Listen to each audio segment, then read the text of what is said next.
చూస్తున్నారు. ఆంధ్రప్రదేశ్ ముఖ్యమంత్రి నారా చంద్రబాబు నాయుడుపై వైసీపీ అధినేత జగన్ ఫైర్ అయ్యారు. చంద్రబాబు ఇక దాడులు ఆపండి అంటూ కూడా ఆయన చెప్పుకొచ్చారు. వ్యవస్థను గాడిలో పెట్టనన్నారు జగన్. పులివెందులలో ఇలాంటి సంప్రదాయం మునుపెన్నడూ లేదు అంటూ కూడా ఆయన చెప్పుకొచ్చారు. గతంలో ఎన్నికల తర్వాత అందరూ కలిసి ఉండే పరిస్థితి ఉండేది. కూటమి అధికారంలోకి వచ్చాక చెడు సంప్రదాయానికి తెరలేపారంటూ కూడా ఆయన చెప్పుకొచ్చారు. భయాందోళన వాతావరణం సృష్టిస్తున్నారంటూ కూడా జగన్ చెప్పారు. ఇక ప్రజలకు ఇచ్చిన హామీలను నెరవేర్చండి అన్నారు ఆయన. అలాగే టీడీపీ నేతల దాడిలో గాయపడి రిమ్స్లో చికిత్స పొందుతున్న వైసీపీ నేత అజయ్ రెడ్డికి జగన్ అజయ్ రెడ్డిని పరామర్శించారు ఆయన. ఇంతవరకు విద్యార్థులకు స్కూల్ బ్యాగ్స్ అందించలేదు అంటూ కూడా ఈ సందర్భంగా చెప్పుకొచ్చారు ఆంధ్రప్రదేశ్ మాజీ ముఖ్యమంత్రి జగన్. అతిసారతో విద్యార్థులు హాస్పిటల్ పాలైతే వారిని పట్టించుకున్న పాపాన పోలేదంటూ కూడా ఆయన విమర్శించారు. ఈ నేపథ్యంలో జగన్ ఏమన్నారు ఇప్పుడు చూద్దాం.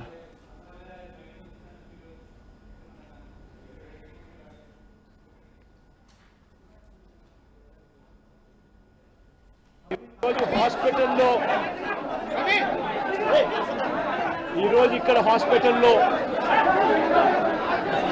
ఒక యంగ్స్టర్ బహుశా 20-25 ఏళ్ళు ఉంటాయేమో తన పిల్లాడికి. ఆ 20 ఏళ్ళ పిల్లాడిని ఎందుకు నిర్దాక్షిణ్యంగా కొట్టారో కూడా తెలియదు. కేవలం ఎన్నికల్లో వైఎస్ఆర్ కాంగ్రెస్ పార్టీకి తరఫున తాను ఓటు వేశాడని, వైఎస్ఆర్ కాంగ్రెస్ పార్టీకి సంబంధించిన కుటుంబానికి చెందిన వ్యక్తిని అతి దారుణంగా కావాలని అదే పనిగా వేంపల్లకు ఒక వెహికల్లో వచ్చి దారిలో పోతా ఉన్న పిల్లోడిని బైక్ ఆపి నిర్దాక్షిణ్యంగా కొట్టి హాస్పిటల్ పాలు చేస్తూ ఉంటే ఏమి సాధిస్తూ ఉన్నారు? ఇంతవరకు పులివెందుల్లో ఎప్పుడు ఇలాంటి సాంప్రదాయం లేదు. ఎన్నో ఎన్నికల్లో చేశారు. ఎప్పుడు పులివెందుల్లో ఇలాంటి సాంప్రదాయం లేదు. ఎన్నికలు అయిపోయిన తర్వాత ఓటు వేయని వారిని కొట్టే కార్యక్రమం ఎప్పుడు జరగల. రాష్ట్ర వ్యాప్తంగా కూడా ఒక భయాందోళన వాతావరణం క్రియేట్ చేయడం కోసం అని రాష్ట్ర వ్యాప్తంగా ఇదే చేయిస్తూ ఉన్నారు దగ్గరుండి. ఏం సాధిస్తారు దీనివల్ల? మీరు వేసే ఈ బీజం చేసే ఈ చెడు సాంప్రదాయం రేపొద్దున మళ్ళీ తెలుగుదేశం పార్టీ కార్యకర్తలకి చుట్టుకుంటుంది. చంద్రబాబు నాయుడు అనుకుంటా ఉన్నాడు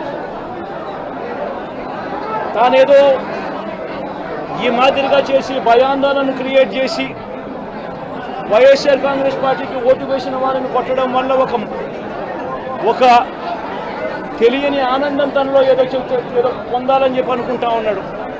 రాష్ట్ర వ్యాప్తంగా ఒక భయాన్ని క్రియేట్ చేయాలని ప్రయత్నం చేస్తూ ఉన్నాడు. కానీ నేను చంద్రబాబు నాయుడు గారికి మరొక్కసారి కూడా చెప్తా ఉన్నా, ఒక చెడు సాంప్రదాయానికి నాంది పలుకుతూ ఉన్నారు. దయచేసి ఆపండి. ఆపకపోతే మాత్రం ఎల్లకాలం మీరే అధికారంలో ఉండరు. అధికారం మారిన రోజున ప్రజలు చంద్రబాబు నాయుడు గారు చేస్తూ ఉన్న ఈ అన్యాయాలను చూసి శిశుపాలని పాపాలు పండినట్టుగా ఆ పాపాలు చాలా వేగంగా పండుతూ ఉన్నాయి. అధికారం మారిన రోజున తాను చేస్తూ ఉన్న ఈ చెడు సాంప్రదాయం తనకే చుట్టుకుంటుంది. ఈరోజు దెబ్బలు తగిలినా దెబ్బలు తిన్నా ప్రతి ఒక్కరూ కూడా రేపొద్దున ఇదే మళ్ళీ అటువైపున చేసేదానికి మీరంతటి మీరే బీజం వేస్తూ ఉన్నారు. ఇది సరైన పద్ధతి కాదు. నాయకులుగా ఉన్న మనలాంటి వాళ్ళం ఇలాంటివి ప్రోత్సహించాల్సిన పని ఎప్పుడు రాకూడదు, జరగకూడదు. దయచేసి చంద్రబాబు నాయుడు గారికి ఇప్పటికైనా చెప్తా ఉన్నా, చంద్రబాబు నాయుడు గారిని హెచ్చరిస్తూ ఉన్నాను, మరొక్కసారి మళ్ళీ హెచ్చరిస్తూ ఉన్నాను. ఇది కరెక్ట్ సాంప్రదాయం కాదు, దయచేసి దీన్ని ఆపమని చెప్పి. నిజంగానే మీరు కూడా వెళ్ళి ఒకసారి చూడండి. ఒకసారి ఏం పాపం చేశాడు నా పిల్లోని, ఎందుకు కొట్టారు, ఏం పాపం చేశాడని కొట్టారు. ఒకసారి హాస్పిటల్లో కూడా ఒకసారి చూడండి. ఒకసారి 90 మంది పిల్లలు ఇక్కడ జాయిన్ అయ్యారు. మధ్యాహ్న భోజనం పథకం సరిగ్గా జరగడం లేదు. పిల్లలకు కనీసం బ్యాగుల సప్లై కూడా సరిగ్గా జరగడం లేదు. ఇచ్చేటోడు ఎవడు ఇవ్వడం లేదు సరిగ్గా ఏది వ్యవస్థ అనేది ఏది సరిగ్గా జరగడం లేదు. వ్యవస్థను గాడిలో పెట్టండి. మీరు ప్రజలు మిమ్మల్ని ఏదైతే ఓటు వేశారో ఒక కారణం చేత మీరు ప్రజలు 10% మంది ఓట్లు, మాకు రావాల్సిన 10% మంది ఓట్లు మీకు వైపు డ్రిఫ్ట్ అయ్యాయి అని అంటే కేవలం మీరు చేసిన మోసపూరిత వాగ్దానాల వల్ల డ్రిఫ్ట్ అయ్యాయి. ప్రజలు మీ దగ్గర నుంచి ఎక్స్పెక్ట్ చేస్తూ ఉన్నారు. రైతులు అల్లాడిపోతూ ఉన్నారు, రైతు భరోసా అందక. పిల్లలు అల్లాడిపోతూ ఉన్నారు, పిల్లలు బడులు స్టార్ట్ అయ్యాయి, కానీ తల్లులకు అమ్మఒడి కార్యక్రమం ద్వారా వస్తూ ఉన్నది రావడం లేదు. తల్లులు ఎదురుగా ఆశగా ఎదురు చూస్తూ ఉన్నారు. వాళ్ళని చూసుకోండి. అక్క చెల్లెమ్మలకి ఇస్తామన్నారు నెల 1500 రూపాయలు, అది ఇచ్చే కార్యక్రమం చూసుకోండి. ఇంటింటికి ఉద్యోగం అన్నారు, ఉద్యోగం ఇవ్వకపోతే 3000 రూపాయలు ప్రతి ఇంటికి నిరుద్యోగ వృత్తి అన్నారు.